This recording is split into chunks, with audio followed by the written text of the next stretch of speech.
Hello friends, welcome back to the new video guys. In this video guys, I am going to show you guys how can you remove your pattern lock in your Vivo phone. Guys, you want to remove by your pattern lock in your Vivo phone, so guys you can remove it.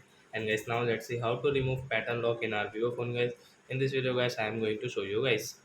You want to delete and guys you want to remove your pattern lock, so guys you can remove. And guys, now let's see how to remove it. So first of all guys, open your phone setting to remove it. Then guys, scroll it. Guys, click on your security setting. Guys, click on your screen lock and guys draw your pattern, and guys click on the swipe option to delete, means remove. Then guys you can see guys you don't have any pattern lock in your Vivo phone guys, you can swipe out.